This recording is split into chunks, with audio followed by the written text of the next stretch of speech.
Hey everybody, I'm Chris. Thanks for watching. NFL playoffs coming up here pretty quick, and I think it's going to be an exciting playoff season. There is no obvious favorite. There is no perfect team. By this point, maybe we were thinking the Rams, kind of a super team. They've dealt away an awful lot of draft picks to get a lot of the guys that they've got, and yet I don't know. I don't feel like the Rams are any kind of favorite, and really, I think the reason why that feeling is sticking in my craw is something that Lions fans have known for a long time, which is that Matthew Stafford, for all of his positives, he can be a problem. The Rams have won 5 straight going into week 18. Stafford hasn't been terrible, but he just makes those killer mistakes when you can least afford them. This is from week 15, and surprise, the Seahawks pre-snap are in single safety high because no matter what other defenses do, the Seahawks just do what they do on defense. And like most QBs, Stafford likes deep routes that test that single safety. That's kind of been the NFL lately. He's going to send Cooper Kupp on a go route and let's go. He'll also have Van Jefferson and Odell Beckham on an in-breaking route, each of them on the other side, to test the Seattle zone. And you'll see Stafford gets excellent protection, tons of room to step up, and as we freeze it, what's he got? Yeah, that's still that single safety playing center field. No other route is threatening this guy, so of course he's leaning Cooper Kupp's way. Beckham has a linebacker right next to him, but Jefferson on the deep in cut is about to come open. This was a 1st and 10 in Seattle territory.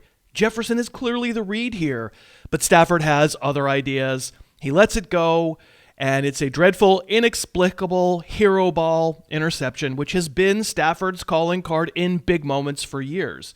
You can even see when we play it back, Cooper Kupp has read this defense. He knows the ball can't be thrown straight to him because the safety is still right there. So he's actually bending his route to the outside because of what he reads, and Stafford still just flings it straight, and it's an easy center fielder interception.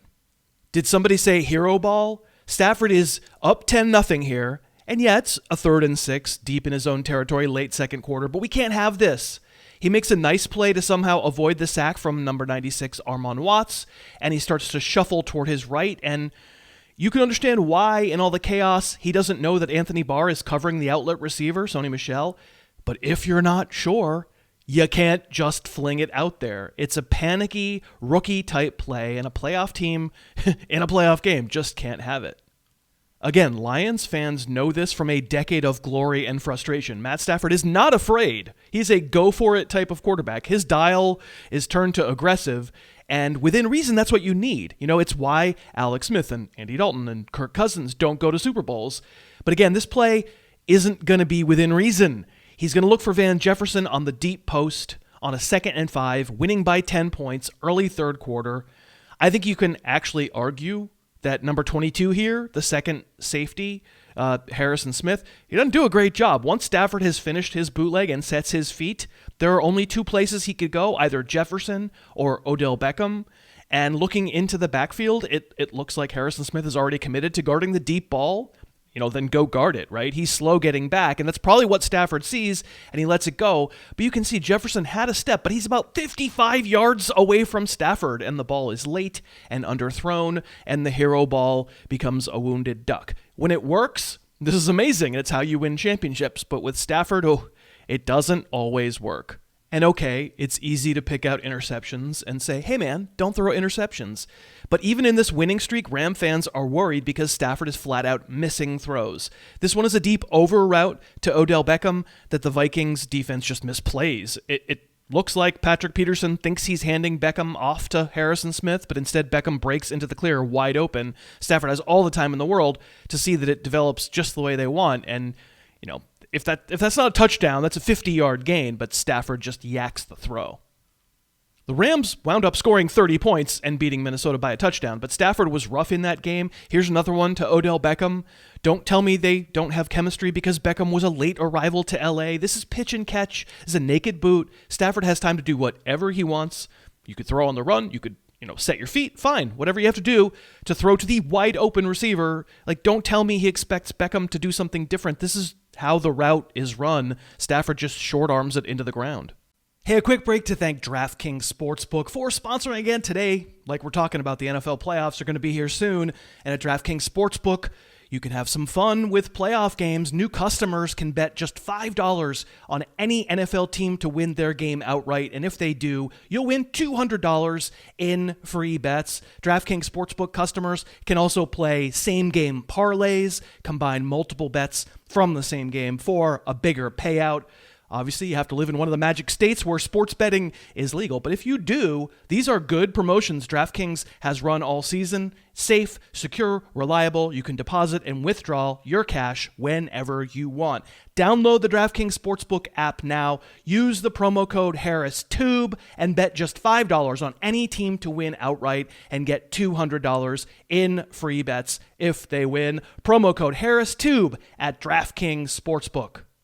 Okay, so we showed you some stuff from Week 15 and Week 16, sort of in anticipation of taking a look at how Stafford play against Baltimore in Week 17. Let's have a look. The Rams deserve credit for this win, though if Lamar Jackson had been playing, I think it's pretty clear the Ravens win that game. This is a 3rd and long on the Baltimore 38. Let's freeze it as Stafford hits his back foot.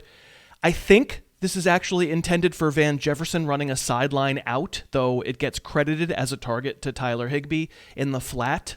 We can agree Stafford probably did expect Jefferson to do something different. Jefferson probably made a mistake here, and Stafford thought he could squeeze a sideline pass in a tight window, but we'll show you more. A passing game just needs to be better than the Rams have been. Here's the pick six, and we'll spend some time on this because Sean McVay had an interesting explanation after the game. So we'll run it through once. You'll see Chuck Clark guarding Odell Beckham in the slot, 3rd and 2, and they're just trying to move the chains with a pass to Tyler Higbee, and Clark leaves Beckham, jumps the route, runs it in for a touchdown. Now let's go back and watch it from the beginning. McVay's explanation, some might say excuse, for Stafford making this throw is that, and I quote, "We didn't run the right route at the 2 spot, and that enabled the safety to trigger on Higbee running out of the 3 spot." Let's translate. McVay is saying that Beckham messed up this route, that he did something different from what he was supposed to do, and that led Chuck Clark into Higbee's area for the easy pick. What does Beckham do on film? Well, he runs an out. What could he have done differently that wouldn't have allowed Clark to be standing right there? I don't know. I mean, not much. If he runs a stop route, Clark is still standing there. If he runs a go route, Clark is still standing there. If he runs an in, he runs right into Tyler Higbee's area. The only thing I can think is that if Beckham had just stopped at the snap and not run a route at all, if he'd faked a wideout screen, that might have drawn Clark away from where Higbee wound up. The biggest factor here is just that it's a really savvy play by Chuck Clark, but it strikes me either as Beckham making a mistake by running a route at all, scheme-wise, you just have too many guys on that side of the field where you want to throw a short hook, and or Stafford was just too antsy to throw it, signaled his intent way too early. If I'm a betting person, that's what I think. I think McVay was making an excuse for his quarterback. It was a bummer that Clark was there. I think Stafford telegraphed the throw. This one gives you more hero ball from Stafford. It's just a too aggressive decision. He's got a pure too deep look from the Ravens safeties. And if the NFL in 2021 taught us anything, it's that quarterbacks have to just be more judicious, be smarter about your gunslinging, because things aren't going to be as easy down the field as they were. When Stafford hits his back foot, his protection is so good that he can wait to throw. His eyes are downfield, so he can see all 3 of his wideouts. He can see Cooper Kupp with 2 guys on him. He can see Van Jefferson with nobody on him, and he can see Odell Beckham with 1 defensive back trailing and 2 safeties in front of him. Which would you throw to on a 3rd and 10? Jefferson's coverage is blown. The ball has to go there, and instead, much like that Vikings play we showed you, Stafford tries to get it all, and it's a bad decision, and it's an easy pick. Watch this throw early in the game. Stafford makes the right read against a 2-deep shell. Jefferson runs a 6 route. Stafford has a good lane to throw it and time enough to step into it, and he just airmails it. And Jefferson tries to reach behind him, but he can't. And if we watch this one from the end zone, watch the play happen, and Stafford leap in the air in frustration because he knows what he's just done. And in fact, he knows that if Jefferson doesn't reach up behind him and touch the ball, that's an interception thrown directly to one of the deep safeties. On this one, 3rd quarter, losing 13-7, Stafford hits his back foot, and he's looking. Kupp is still running a route. Higbee's standing with a linebacker right in front of him, so we're not mad that Stafford doesn't throw it. He does the right thing. He gets pressure. This was a first down. It's okay to live another day. And as Tyus Bowser is sacking him, he tries to do the hero thing again. I'm going to keep standing up. You can't sack me. And in the process, the ball gets stripped, and the Ravens recover deep in their own territory. Listen, quarterbacks fumble sometimes, but the consistent thread for me in Matthew Stafford is just he's trying to do too much. If some of this is hauntingly familiar to Lions fans, you are forgiven, because I can go back pretty easily and find analogs to many of the questionable plays we've shown you from just the past 3 weeks. Here against the Colts in 2020, I think my wideout Marvin Jones is totally wide open, when in fact the Colts are playing zone and a defender is standing right there. Not familiar enough? How about against the Packers in 2020? Let's hit Danny Amendola in the flat and get pressure and telegraph the throw and watch a defensive back leap in front of it for a touchdown. How about Stafford scrambling free in 2020 and buying himself a lot of time, being able to set his feet and throw, and just spiking a throw to Marvin Jones's feet in the end zone? How about one of those fun deep shots into an obvious double team when you've got all the time in the world to throw because you just simply believe in the magical powers of your right arm too much? Lions fans, surely I do not need to show you too many of these before you start getting PTSD. But listen, if you just watched this video so far, you'd think Matthew Stafford stinks, which he most certainly does not. The reason he takes such chances, the reason Sean McVay encourages him to take such chances, is because he can do stuff like this. This is a ridiculous throw from Sunday, stepping up against pressure, not really being able to step into the throw, and still somehow firing it on a line about 45 yards, perfect directly between two safeties. The only guys who can stay in the NFL with 12 seasons of hero ball are guys who can be a hero a lot of the time. The reason Stafford takes the crazy chances he takes is that a lot of the time he can make something happen like this, when the play should be dead and he extends it, and this was a 3rd and 2, and he escapes and runs away from his target and throws a stupid body position throw and somehow converts it anyway. And 4th and 5, with a minute left in the game, losing by 6, this is it. Stafford hits his back foot. He's staring at Cooper Kupp.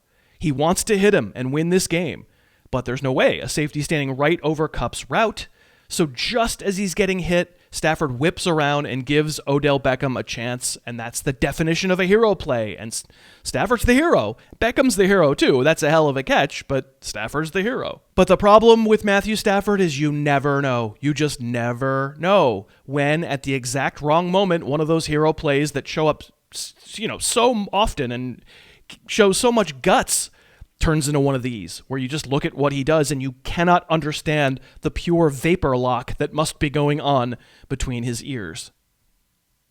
As of our making this video, the Rams are the 4th choice to win the Super Bowl among all teams. They've got a great chance to have at least one home playoff game. They've got a star-studded roster that includes Aaron Donald, Jalen Ramsey, acquisitions like Von Miller and Odell Beckham, a first-team All-Pro receiver, Cooper Kupp, and Stafford himself, who cost 2 first-round picks and Jared Goff. They are built to go get a Lombardi now, and the Super Bowl takes place on their home field. But if there's one variable that every Ram fan should worry about, it's the question of good Stafford versus bad Stafford. If Matthew Stafford could ever harness good Stafford for 4 straight games, I think they're going to go win a Super Bowl. Just knowing what I know about Matthew Stafford, I tend to think it's not going to happen, but we shall see. And actually, along those lines, we are going to keep making YouTube videos all the way through the NFL playoffs, so we'd love it if you'd stay subscribed and keep checking in. We're going to make some predictions. We're going to kind of handicap how the playoff games are going to go. Jim McCormick is hilarious and is going to join us for those videos, so I hope you'll stay tuned. Thank you for watching this one, and Happy New Year! Thanks so much for watching. Please, please, please smash that like button, write a comment, tell us who else you'd like to see us review film on, and of course, best of all, please subscribe to our channel and then click that little bell above the subscribe button and you'll be notified whenever we post a new video.